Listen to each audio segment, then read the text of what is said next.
Welcome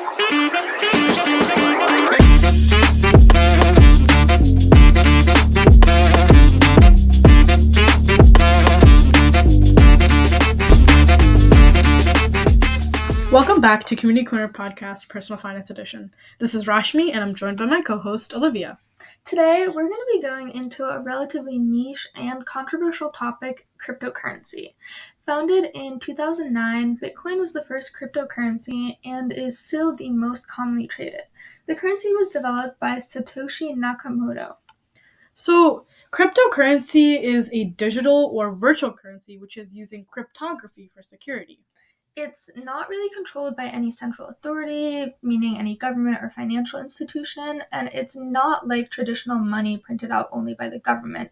Several different companies are the ones that are actually selling this currency. Yeah, this is actually kind of weird because, like you said, traditional money is only printed by the government, which gives it that authenticity. So that makes cryptocurrency a little more dangerous, don't you think? Yeah, because cryptocurrency isn't regulated by the government. There's no overarching regulations on who can make cryptocurrency, and there's different types of cryptocurrencies as well, and they're all a separate currency, like a different type of money, but they're an investment option, not something that you really buy things with, although you could, right? Yeah, so from my knowledge, cryptocurrency is not at the point where you can trade in for actual items. I've read a little bit about how people use it for real estate, but that's not as much as common as it is now. So I don't think cryptocurrency is really at that point in time where you can actually use it to trade things just because of how volatile it is. And there's actually different types of cryptocurrencies. Want to go more into that a little? Yeah, so the most common is obviously Bitcoin, which is BTC. A lot of people know about it. It's the first and most well-known cryptocurrency, but there are other types as well. Yeah, so there's Ethereum, which is known for like its smart contract functionality, and there's also altcoins, where it's other cryptocurrencies besides Bitcoin and Ethereum, like Litecoin, Ripple, and so many more. And this kind of goes back to how we're talking about there's so many different types of cryptocurrencies, which is really hard to keep track of, and it's probably not the best way to invest because it's just so volatile. It's not like stocks where like it's insured by the government, it's regulated by the government. This is just a completely different realm. Yeah, and one of the biggest concerns people have is related to that. People are concerned about their privacy when they buy cryptocurrencies because it's not something you can physically hold on. Like, sure, you could put your money onto a credit or a debit card, but you can still go to the bank and cash out for it. Right. But cryptocurrency, it's like, it feels like it's in the air because it's an online currency. Yeah, exactly. And regarding the data privacy, there is a lot of initiatives and rules set in place for maintaining data privacy. This doesn't mean that I'm encouraging cryptocurrency though, but there's a method called blockchain, which is a distributed ledger or database that has structured and sequential lists or like blocks of transaction. So if you bought something, it'll show that you bought it. And then if you buy another thing, it links to that basically. And it shows you everything that you've bought in to show that it's you that's buying it and no one else is like making it up that you're buying these things. And so basically each new list has like the fingerprint of the previous list, which links them into like this chain, which I think is pretty smart. Yeah, there's a lot that you could go into about technology and how cryptocurrencies have evolved to actually be a functioning investment. Yeah. And also like they use wallets like figurative wallets. They're not actual wallets, which kind of goes back to what you said. There's no sense of going to the bank and cashing them in. It's so digital, which me personally kind of irks me off a little bit. I like having some sort of thing to hold to, knowing that it's actually in a safe and secured place. Yeah, that's the thing with cryptocurrency. It feels like the currency of the future because it's all digital, although there are risks that come with that and that come with not being able to actually hold on to your physical money, because what if the cryptocurrency company crashes and then suddenly all of the money you've been using for all this time, all of your crypto is just gone? Yeah. Yeah, and actually, as we go through this conversation a little bit more, you'll see that actually the companies don't actually insure the money that you have invested in. If you lose your wallet, that's it. It's over. You don't have your money, which is why it's such a risky move to invest in this, because there's no insurance. There's not like that $250,000 worth of insurance money from the bank. It's just gone.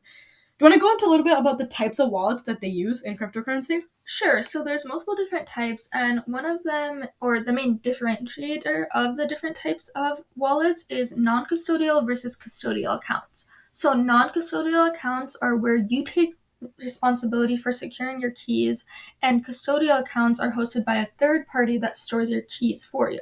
So you might be wondering what I mean when I say keys. Private keys are how you access your money, because nobody else can access your wallet without that key. Exactly, and that kind of goes back to the data privacy aspect of it.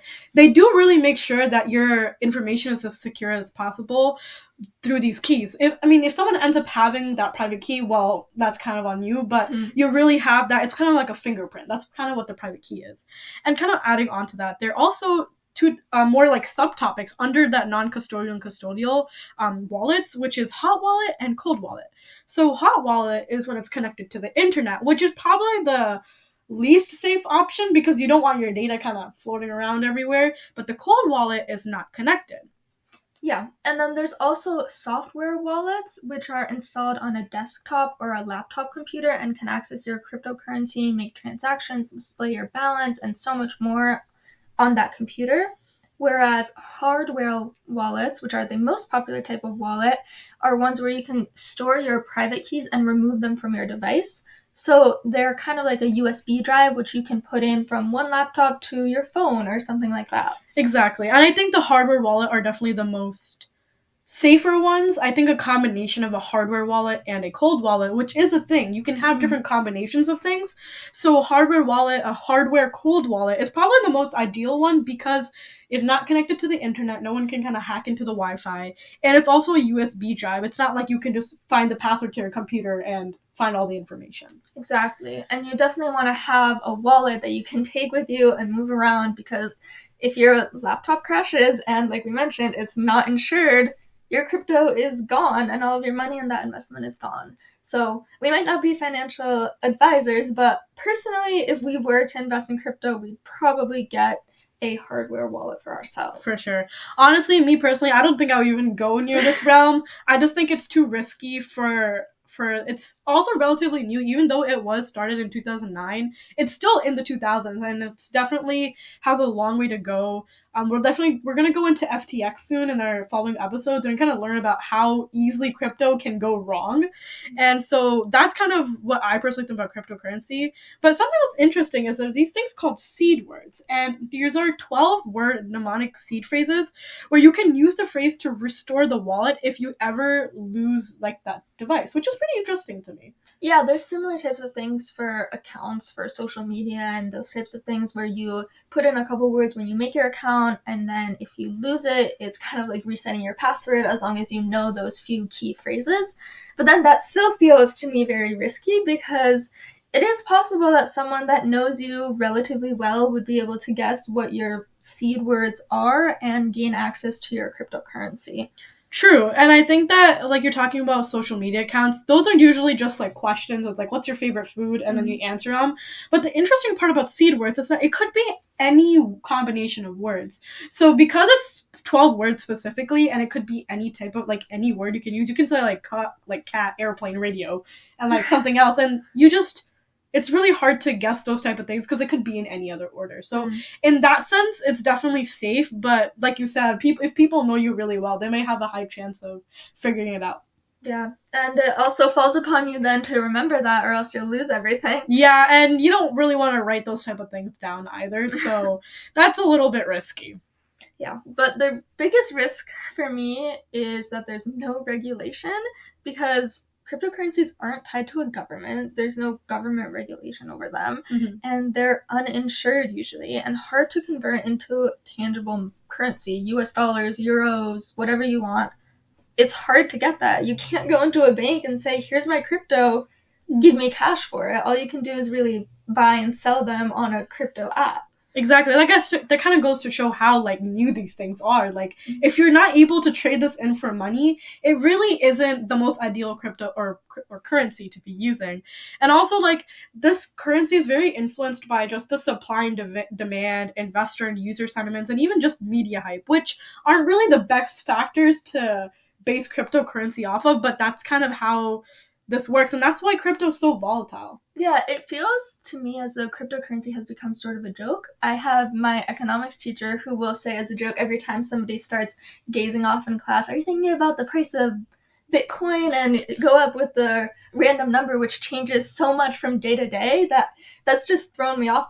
Yeah, for sure. That's definitely something that I just think that cryptocurrency is super volatile, which is definitely why I think you and I don't really think we're going to invest in cryptocurrency anytime soon. But I can definitely see the potential in the future as we're obviously in the digital age. So this might be something interesting to kind of go back to in the future and talk about and see if there's any future changes that have occurred. Yeah, so thank you for tuning in to today's episode of Community Corner Podcast, Personal Finance Edition, where we had a little inquiry on what cryptocurrency is. Thanks for tuning in. This is Olivia and Rashmi. Cash and all.